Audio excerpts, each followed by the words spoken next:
du rapport, plusieurs observations s'imposent au sujet de cette nouvelle machination politicienne, dont la seule volonté est simplement la négation du Sénégal. Après avoir promu l'insurrection dans l'opposition,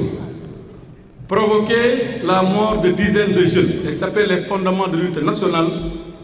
Ousmane Sonko pose un nouvel acte dans son agenda de destruction de ce beau pays, le Sénégal.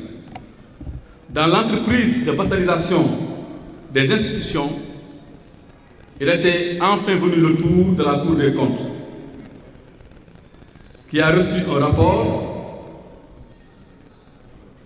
et à qui on a exigé naturellement un quitus de validation. À travers cette nouvelle cabale, le gouvernement avoue qu'il va échouer, mais qu'il va faire porter la responsabilité de son échec à d'autres. Il appelle ainsi les Sénégalais à n'attendre aucun changement positif pendant que les membres du régime au sommet de l'État continuent à vivre aux frais de la princesse. Ousmane Sonko est un partisan de la fuite en avant. C'est pourquoi d'ailleurs vous ne l'avez pas vu lors de leur conférence de presse, ce qui est assez curieux. Lui qui aime si bien les micros. Mais il a toujours trouvé des prétextes fallacieux pour ne jamais faire face à ses responsabilités. Les promesses de rupture et de transformation systématique, pour ne pas dire systémique, ayant fondu comme neige au soleil, lui et son président délégué cherchent par la manipulation à se défausser sur les fonctionnaires de l'État. Des fonctionnaires républicains et patriotes qui servent et qui ont toujours servi notre pays avec compétence et dévouement. L'administration que Ousmane Sonko a toujours méprisée, en la traitant de système, est la vraie cible de cette grossière machination, alors que les fonctionnaires qui n'ont aucune coloration politique sont exclusivement dévoués au service de l'État. Ce rapport de la Cour des comptes, dont la méthodologie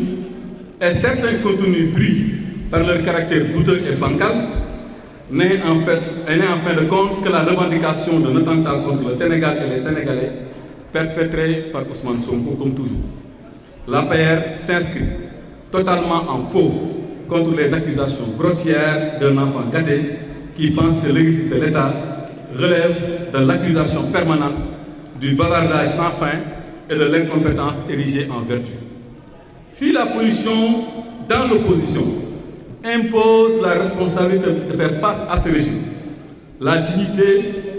des républicains exhorte à ne jamais contribuer de quelque manière que ce soit, au discrédit des institutions et à la destruction de la réputation du Sénégal. Il est seulement regrettable que certains fonctionnaires de l'État, en particulier d'une prestigieuse institution, aient cédé à l'injonction faite par le Premier ministre de trahir le pays pour satisfaire son ego et justifier son inaction et son échec. Vous trouverez dans ces lignes qui vont suivre quelques commentaires sur les points saillants du document de la Cour des comptes, en vue de montrer à l'opinion nationale et internationale l'étendue de la supercherie et le caractère enfantin de ce régime qui, après s'être opposé dans le mensonge, veut gouverner dans le mensonge, la manipulation et la fuite en avant. Pour ce qui est du rapport, ils ont évoqué le respect du principe du contradictoire. Curieusement, principe rappelé d'ailleurs par le ministère de la Justice, par le ministre de la Justice. Il faut rappeler que le rapport produit par les services de l'IGF et la certification n'ont pas respecté le principe du contradictoire conformément à la loi organique 2012-23 du 27 décembre 2012 sur la Cour des comptes. On le dit. Ils n'ont pas du tout respecté le principe du contradictoire. D'autant plus qu'aucun ministre des Finances n'a été soumis à cet exercice, ce qui aurait pourtant permis d'apporter des éléments de réponse à certaines interpellations. Donc on vous informe que le ministre des Finances, Abdoulaye Daouda Diallo, qui pendant 42 mois a été ministre durant l'époque sous revue, n'a jamais vu ni le rapport de l'IGF, encore moins le pré-rapport de la Cour des comptes. Donc aucun respect du principe du contradictoire. Pour ce qui est du mandat de la Cour, il faudrait que les Sénégalais sachent que conformément à l'ordonnance 32-2024 CABFG en date du 30 septembre 2024, la composition de la mission a été fixée, mais celle-ci, curieusement,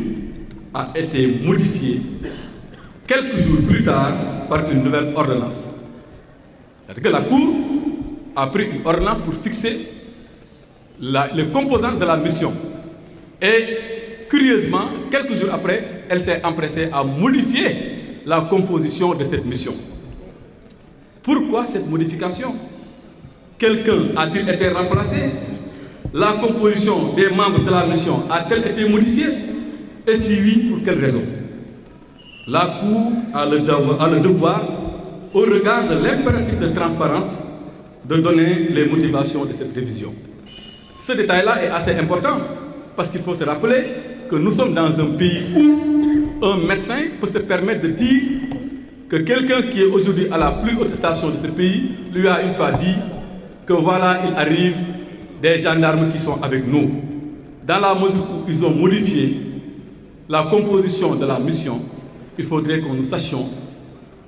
est-ce qu'ils ont mis ou omis des magistrats qui sont pour ou contre eux. C'est une question fondamentale, une question de transparence qu'on pose et ils ont l'obligation de nous répondre par rapport à cette question. Sur l'absence de mention de détournement ou de sanction, mais nous demandons à tous les Sénégalais de revoir les recommandations de la Cour. Aucunement dans les recommandations de la Cour, il n'est fait mention de cas de détournement, d'ouverture d'informations judiciaires, de traduction devant la Chambre de discipline financière ou même de remboursement. Aucun. Et nous défions tout un chacun de nous dire si une seule fois dans les recommandations, on a vu une fois discipline, information judiciaire, ministère de la Justice, etc. Maintenant, il importe de comprendre et de savoir par quelle alchimie l'actuel ministre de la Justice est arrivé, lui, à définir des catégories d'infractions et des personnes qui devront répondre devant des juridictions compétentes, en l'occurrence la Haute Cour de justice et le parquet financier. Par quelle alchimie? Où est-ce qu'il l'a trouvé? Qu'ils nous le disent. Aucunement dans le rapport. Je le dis encore et je me répète, il n'a fait mention de détournement ou bien de cas de remboursement ou même d'ouverture d'informations judiciaires. Et il est important aussi de rappeler aux Sénégalais que la Cour des comptes avait déjà certifié les rapports précédents. Pour rappel, la Cour des comptes, toute chambre réunie, avait validé les comptes de l'État à travers la certification des lois de règlement. Aujourd'hui, seule la Chambre des affaires budgétaires et financières, curieusement, remet en cause le travail conjoint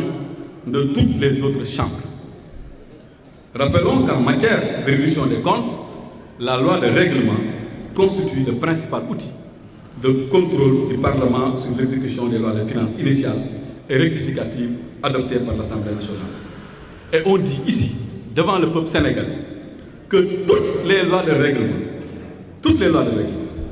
des années 2019 à 2021 ont été votées par le Parlement,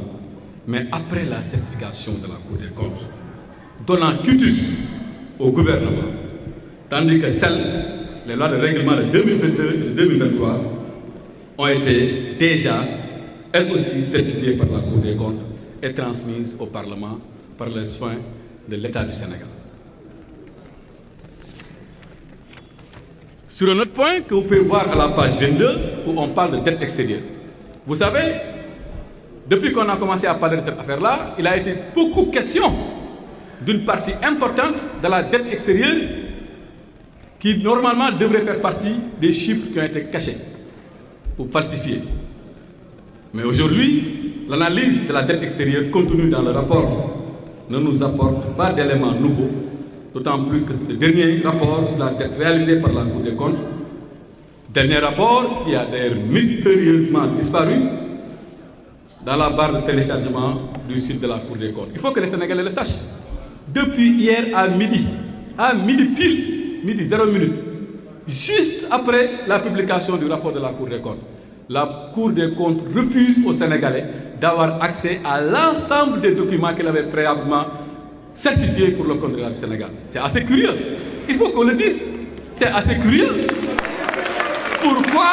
ils refusent aux Sénégalais de voir les autres rapports qui ont été certifiés par la Cour des comptes? Bande de machine ou volonté manifeste de vouloir cacher des choses aux Sénégalais? C'est assez douteux et nous interpellons la Cour. Et nous continuons à l'interpeller. Et nous le mettons à défi. Et nous lui disons que les Sénégalais n'accepteront maintenant jamais de voir ce site enfin disponible une semaine après que les Sénégalais soient déjà intoxiqués. Maintenant, il y a une chose importante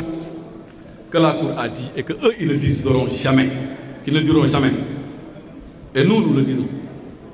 Allez à la page 10, à la page 15 et à la page 23 du rapport. À la page 10, à la page 15 et à la page 23 du rapport. Vous allez voir que le rapport élaboré et adopté par la Chambre des affaires administratives, budgétaires et financières de la Cour des comptes n'a émis aucune réserve majeure, aucune réserve concernant aussi bien les recettes de l'État, les dépenses du budget général et enfin les comptes spéciaux du Trésor. Manam, ci olof, Cour des comptes nee na toutes les recettes retracées par l'État et fournies et dont les chiffres ont été fournis par notre gouvernement, aucun souci, aucun problème, conforme à la réalité. Pour les dépenses, conforme à la réalité. Pour les comptes spéciaux du Trésor, conforme à la réalité. Je rappelle que le budget, c'est 4 éléments. Le budget, c'est les recettes, c'est les dépenses, c'est les comptes spéciaux du Trésor et enfin la dette, le déficit. La Cour des comptes dit, ce n'est pas moi qui l'ai dit, c'est la Cour qui le dit. Elle dit à la page 10, 15, 23, aucun problème sur les recettes, aucun problème sur les dépenses et enfin aucun problème sur les comptes spéciaux du Trésor. Maintenant, nous avons vu quelques petites incohérences dans la comparaison des chiffres relatifs au pré-projet. Parce que si la Cour nous a dit qu'il n'y avait pas de problème sur les recettes, qu'il n'y avait pas de problème sur les dépenses, qu'il n'y avait pas de problème sur les comptes spéciaux du Trésor, parce que la Cour a comparé ces éléments-là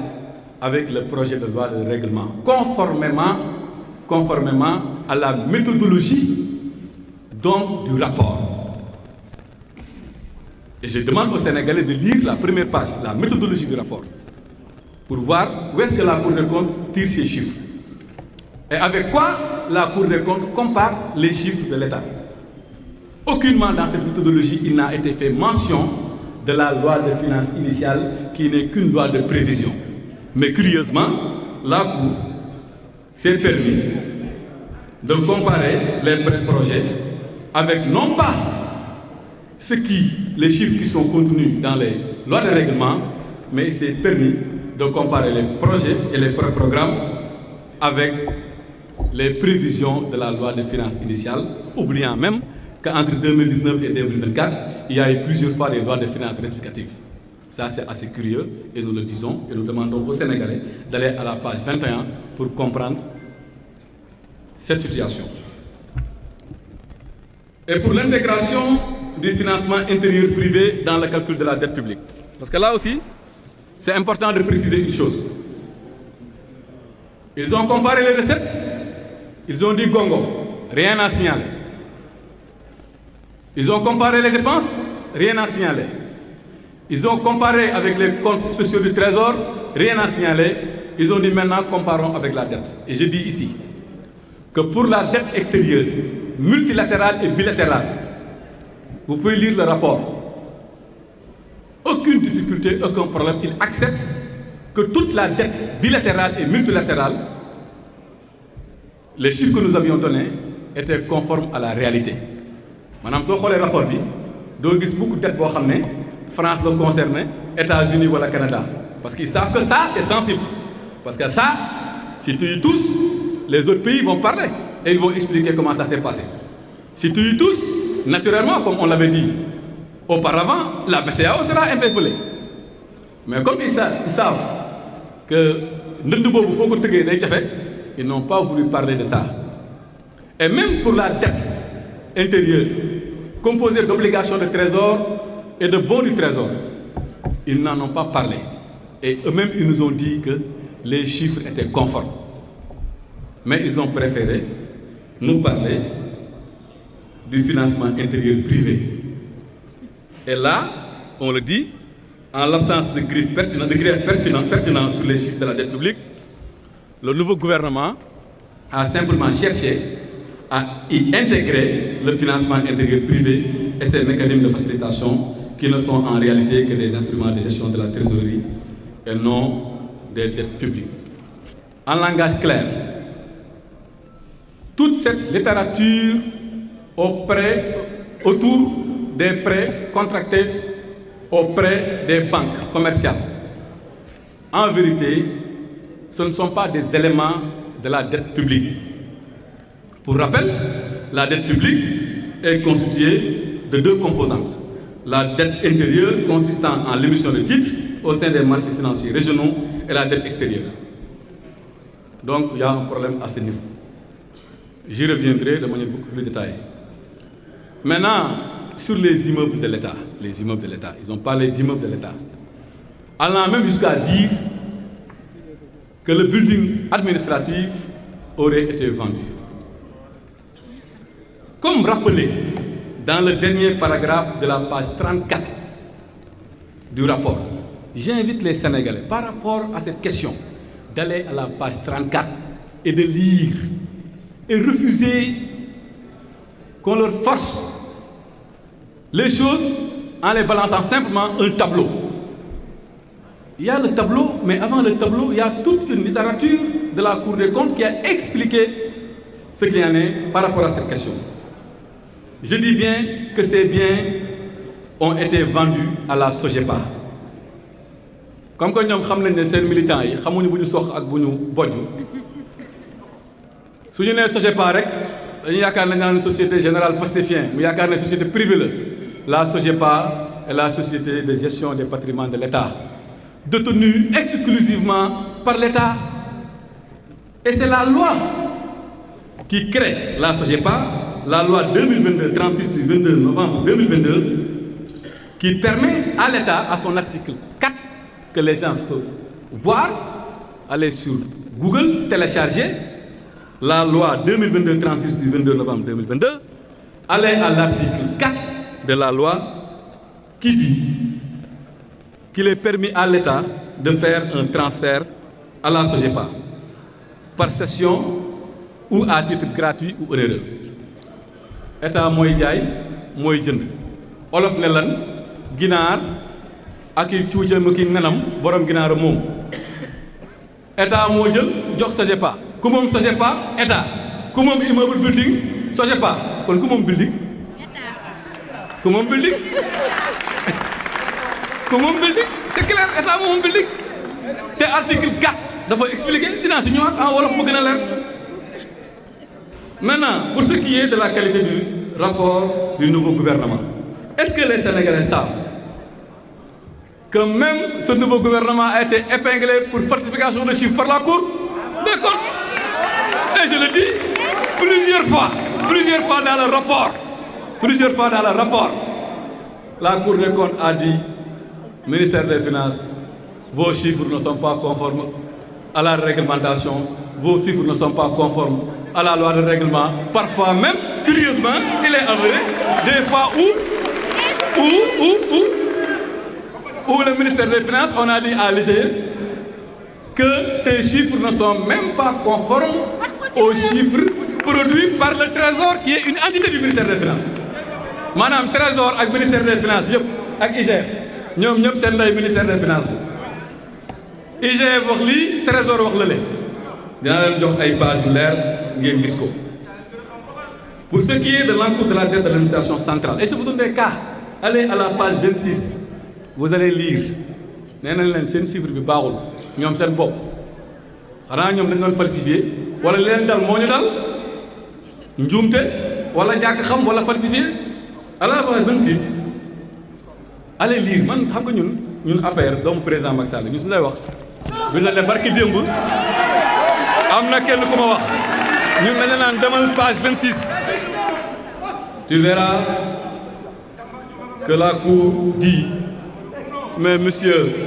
il y a 81,29 milliards bi nga wàññi ci li règlement waxoon soo demee ci règlement ñu lu ñu am foofu moo ëpp ñoom li ñu proposé ne loolu fa am mu ne ko déedéet yow la nga wàññi yow da ngay nëbb 81,29 milliards donc suñuy wut ay nëbbkat nañ ko wét ci ñoom dinaa si ñëwaat et ça aussi c'est le cas pour ce qui est des disponibilités bancaires donc dinaa si ñëw de manière beaucoup plus ample mais aussi la dette garantie et enfin l'engagement de l'État vis-à-vis du secteur bancaire yooyu yëpp ay chiffres yu ñu nëbb la donc voilà en résumé ce que je voulais dire en français et je vais conclure et résumer en wolof léegi nag il faut que sénégalais yi xam ñun lu tax ñuy génn di wax ndax soo waxee ñu ne comme que dañu wax ne dañ leen di topp ci yoon dañ leen di waaj a jàpp ñoom ñëpp dañoo jëfur dañoo jóg taxaw Ousmane Sonko ñun dañuy wax non pas parce que dañu ragal wala dañu tiit dañuy wax parce que ñetti affaire moo am bu njëkk bi mooy président Macky Sall la ñu yàq deram ñu àndoon ak moom mu liggéey bu réew ci réew mi ñëpp gis ko ñëpp seede ko mu nekk à l'international di toj àdduna comme lu ko xale yi di waxee di dem fi ñu mënul dem ñoom di dugg foo xam ne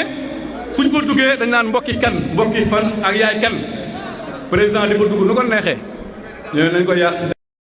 dugg fu ñu mënta dugg nañ yàqu deram su ko defee dootul jarati dara fu mu demati rek ñu ah oui bonjour monsieur celui qui falsifie les chiffres ñun nii ni nga xam ne ñoo nangu loolu c'est pas parce que amatul décret bu mu ñu jox parce que amatul responsabilité bu mu ñu jox moo tax ñuy daw res moo tax ñu jóg taxaw ensuite ñuy défendre son bilan ndax bëgguñu luñ bëgg xam nañ ko ñoom liñ bëgg mooy TER BRT ñu ne BRT beeg TER bi jël nañ ci N milliards waaye si lañ profité pour sàcc N milliards pour gàkkal suñu liggéey ci réew mi te liggéey bi nag ñoo ko liggéey mu métti lool ñu sonn lool sama gaa yaa ngi nii nelawuñu chaque jour ñu doon liggéey ñu liggéey ko 12 ans nga génn ragaluñu bu mujj bi nag te ngeen may ma nopp ma wax lu gën a tax ñu ciy wax mooy dañoo gàkkal as gor muy ndem si yàlla ci Moustapha Ba ñu mën a témoigner ci moom njàmbaar mën a témoigner ci moom liggéey ñun suñu bopp ñu bokkoon nag moom gouvernement xam pression yam doon daj Moustapha daanaka café la doon dundee liggéey mu métti lool mu bëgg Sénégal ñun ñii ministres yi su la jeunesse bi sonalee wala consul yi sonal la wala gendarmerie ak militaire yi sonal la wala waa intérieur sonal la nga dem fëgg ci dënnam fëgg ci buntam ne ko gaawal gaaw wutal mu solution pour sénégalais yaa ngi jooy mu yàgg ñu koo defal en conformité nag avec la loi et en conformité avec le règlement yàlla dogal bu ñuy sulli mbir mii mu ngi doon dund di wax ak ñun di échanger ak ñun ñu am fulaak mat bu toll ni ñu ne ko mais Moussa yàlla may ñu bokkoon ci ñi nga xam ne jot nañoo wax li xew suñu toogul nag tey fii leeral lépp naroon na leeral su doon dund tey suñ ko deful duñu ay gor suñ ko deful dinañ ko layoo ak moom Ousmane Sonko na menacé na xuuxalaate na rëppatalaate comme ni ko xale yi di waxee waaye ñun mënuñu tere wax ne li muy jéem a gàkkal gor soo du yoon te dinañ ko defaan parce que suñ fekkee ne amuñu ci dara sax ñu am ci suñu diggante jullit ak moroomu jullitam ak lim fi def yëpp mu génn àdduna tweet sax yéene wuñu ko ñu ñëw di yàq dara mais suñuy dund yàgg ànd ak moom dañu war a génn ñu leeral donc sénégalais yi yaakaar ne dañoo ragal ak ay kosoog yooyu moo tax ñuy wax lu tax ñuy wax ëpp na loolu te dëgg rek moo tax ñuy wax loolu nag moo tax ñu bëgg partager ak yéen yenn point yoo xam ne dafa nekk ci rapport bi comme ni mu ko waxee ci français dañoo ne rapport soo ko bëggee def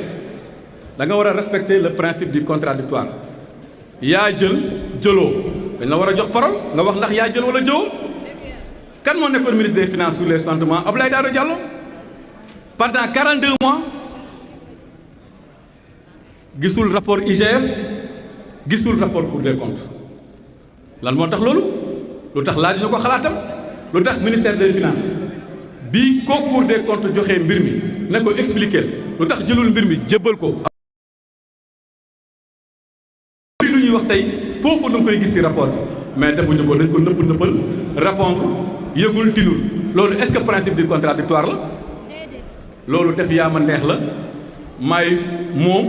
maay rapport maay épinglé maay recommandé maay def lu ma neex loolu quand même respecté wul principe du contradictoire may leeralaat encore que ne soo liiree koy gis ñu ne diw bii wala diw bii épinglé nañ ko wala information judiciaire contre moom amul fenn foo ko gis ci rapport bi ku ko gis rek na ma ne page bii la ne waaw dinañu ibbi dinañu woote dinañu condamné dinañu tëj ma koy laaj loolu ban partie lañ ko wax ci rapport bi ak fan lañ ko bind lu mu wax corriger renforcer rattacher moo tax ministre des finances l'a bien expliqué loolu aussi c'est un problème compte bii ñuy wax yàgg naa certifier ay compte ko laaj ne ko xool ko ba mu ciy wax di ko léeba ko lippi sénégalais yëpp nañ xam ne Cour des comptes certifié woon na ko daaw ak daaw jéeg ak 2019 ak 2020 waaye sénégalais yi dañu na ci accès am accès lépp loolu c'est assez curieux lan moo ko waral lan moo tax nga jékki-jékki rek publier à 11h39 wala 11h59 minuit pile nga tëj site bi ne kenn du gisati mbir yi rapport yeneen yi lan la ñuy ragal suñu amee fit nañu publier yeneen rapport suñu gëmee li ñuy def nañu publier yeneen rapport yi su fekkee dañuy woote jubanti li gën a yomb mooy nañ publier yeneen rapport su fekkee ne surtout Cour des comptes dafa am problème mais surtout gouvernement bi amul problème nañ ko dugal surtout gouvernement bi ñu gis ko mais ñu il faut que ñëpp xam à la page 7 du rapport Cour des comptes dafa jël ordonnance maanaam dogal la jël le 30 septembre déggu leen baax li may wax le 30 septembre Cour des comptes dafa jël dogal ne diw pour ñu def mission bi ñëpp ne bismillah ñëpp di xaar moins de 1 mois après Cour des comptes changé dogal boobu génnee ku wàññi may poser nag une question ci réew moo xam ne dégg nañu benn médecin bu génn ne amoon na Diomaye ci boppam ne ko ñu ngi ñëw waaye am nañ gendarme yu far si ñun moo tax nag lii du détail lu am solo la si ñun il faut que ñu leeral ñu lan moo xew ba Cour des comptes la composition de la mission dafa am ku ñu génnee wala ku bëgg ñu génnee ko wala ku ñu dugal te waru ci woon bokk su fekkee ne jubal jubanti ak wax rek te yàlla tax ak bëgg leeral ñun samp nañ laaj boobu lan moo waral changement bi ci ñaari ordonnance yi nga xam ne leerul te ñun wóoluwuñu nañ fa def léegi nag day am solo ñu wax Cour des comptes lu mu wax xam nga tey dafa am lu tudd recette am lu trésor am lu tudd dette publique Cour des comptes moo wax ci page 10 page 15 ak page 23 ñun ay page lañuy joxe wax naa ko sànq ku fa dem da nga gis phrase bu ñu def ñu ne Cour des comptes bi jox c'est conforme aux chiffres yi ñu gis gongo aucune difficulté sur les recettes wax nañ nag ay problème bu rattachement ak yooyu mais dëgg xam nga ne loolu c'est des dysfonctionnements mineurs ñu laaj Cour des comptes naka am dépense su président Macky Sall yi nu mu fonctionné ñu ne ko dépense yi gongo ñoom ñoo ko wax ñun waxuñu ko aucune difficulté sur les dépenses ñu ne ko mbaa compte spéciaux du trésor yi lépp jàmm par rapport ak chiffres ya mu ne benn falsification de chiffre amu fa lépp gongo lépp nice lépp jàng ñu ne ko nag det yi nag mu ne waa foofu nag laay jéem a dugal ay affaires yu ci bokkul pour det yi nag dañuy leeral sénégalais det dafa am ñaari det dafa am dette extérieure ak dette intérieure dette extérieure bi dafa am dette multilatérale ak dette bilatérale amul benn yoon ci rapport Cour des comptes bu ñuy incriminer la dette multilatérale maanaam dañoo leb banque mondiale falsifié ko dañoo leb FMI falsifié ko dañoo leb banque de France falsifié ko loolu waxuñu ko de yooyu yëpp nee nañ gongo maanaam dañoo ne këccët leen ci France këccët leen ci États-Unis këccët leen ci Canada ndax nag ñoom soo leen ci boole beneen coow lay andi te soo leen ci boole banque centrale il faut que mu leeral ñu ne ñu ñoom yooyu moom bu leen ko ci boole ñu ñëw ci dette intérieure ñu laaj leen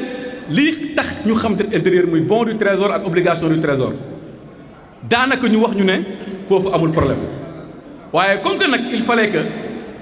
ñu wax loo xam ne moom la ngóor sa Sonko di kontaanee ñu ne nañ dugal ci mbir mi ay affaires yu ci bokkul mooy lan mooy dette bi ñuy wax nga xam ne du dette bokkul ci dette musul bokk ci dette lim doon mooy ay avance de trésorerie rek yu mel noonu maanaam état bi leb na 100 milliards mu ngi xaar 100 milliards 100 milliards bi ñëwagul mu dem ci banque bi ne ko du gis nga ne sama 100 milliards baa ngi waaj ñëw mu ne waaw mu ne ko ñamal ma ci 20 milliards mu mën a toxal sama liggéey. bi la ko tuddee ko dette te fekk nekkul dette et d'ailleurs ñun ñu ngi leen di laaj di leen poser question ndax nag ci réew mi def nañ loolu wala defuñu ko nañu ko qu'il nous parle les yeux dans les yeux ils ont usé oui ou non des avances des découvertes oui ou non Sonko ñu ngi lay laaj lan nga financé say élection 20 milliards yi foo ko jëlee da ngaa bëgg mu jub rek waxuñu foo jëlee 20 milliards yi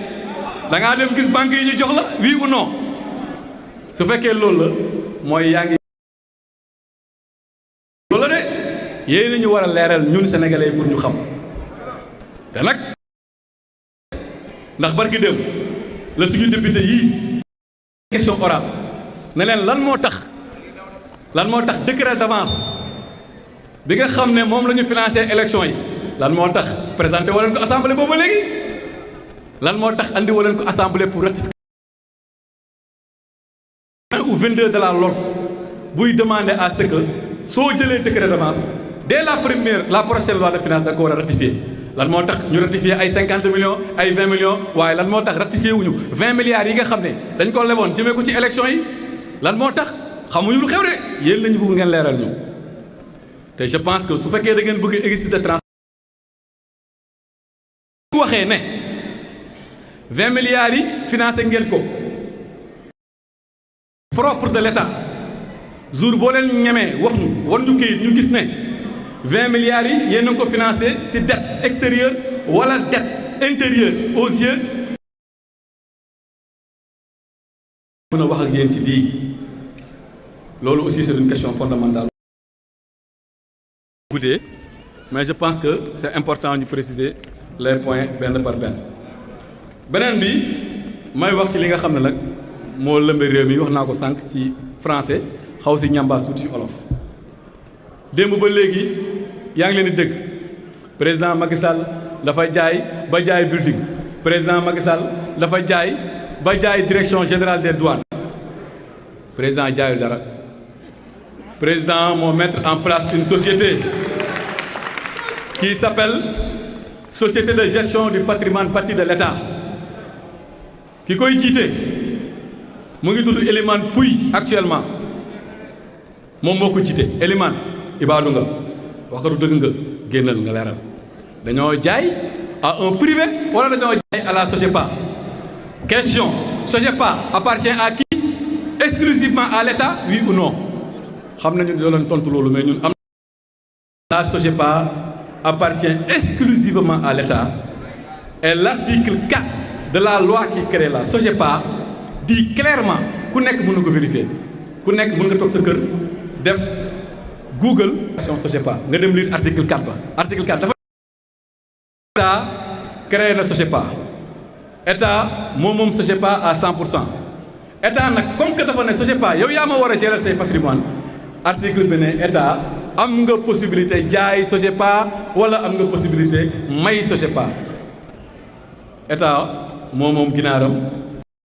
ay nenam wax naa ko sànq ginaar ak ki nenam ak ki cuujam borom ginaaram moom. SOGEPA n'est pas une société privée, c'est une société publique exclusivement et entièrement détenue par l'État du Sénégal. waaw ana jaay ba kon mais xam nga ñoom seen gars yi xam ñu ne xam nga soo waxee SOGEPA rek su la neexee sax nga définir ko comme société générale pastefien su ko defee ñu ne privé moo ko moom ñu ne Macky Sall ay privé la jël jox affaire bi su ko defee mu am confusion. léegi fi may terminer nag mooy wax naa ko sànq Cour des comptes nag gis nañu ci rapport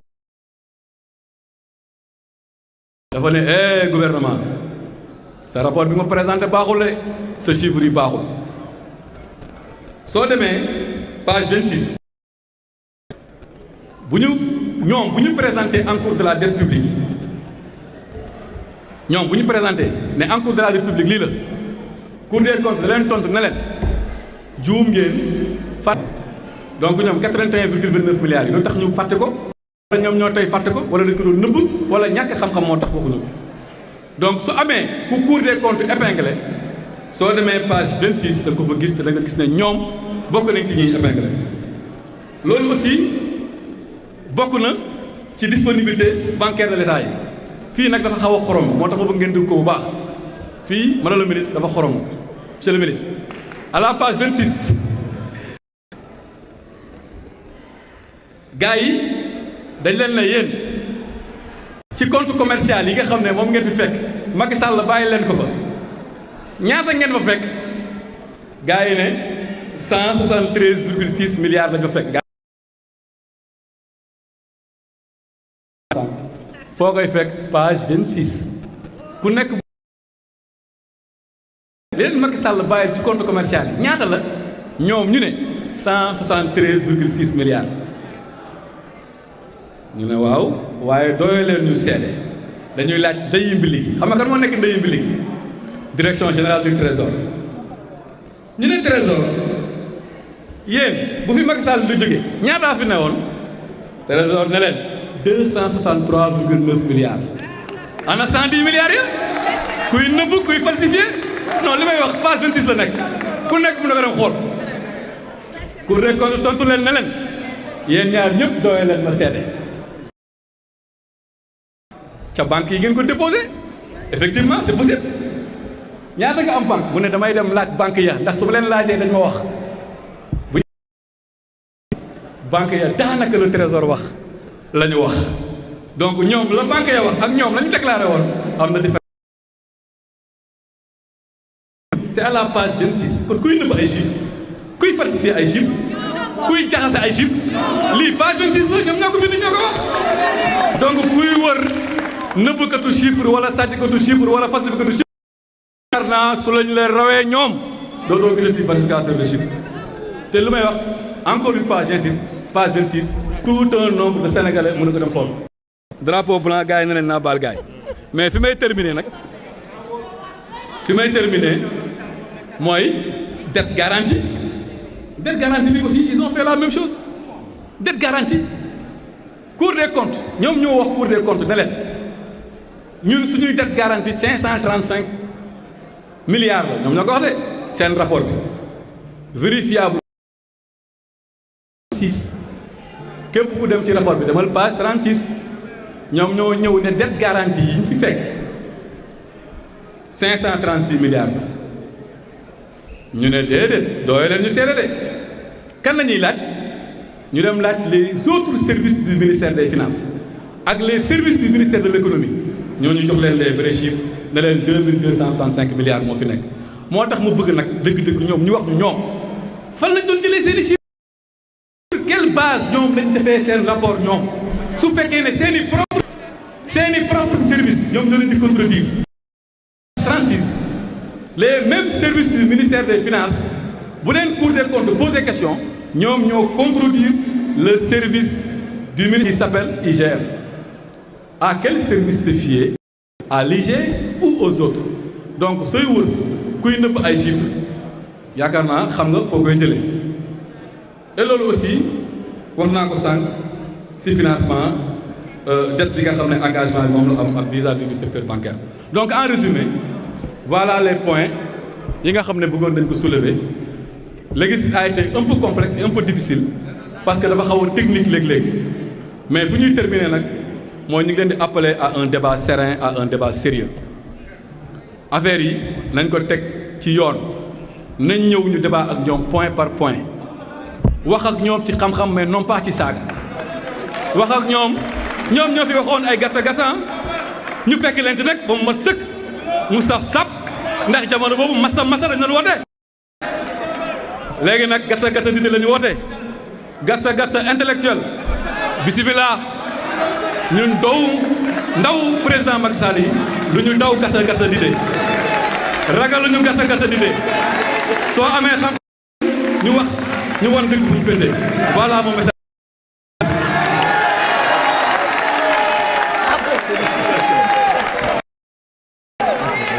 Il faut aller à la place de Aïssata Diatta.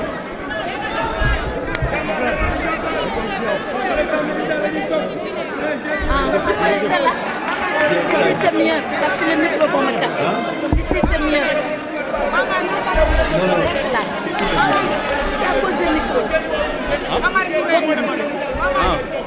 C'est la presse.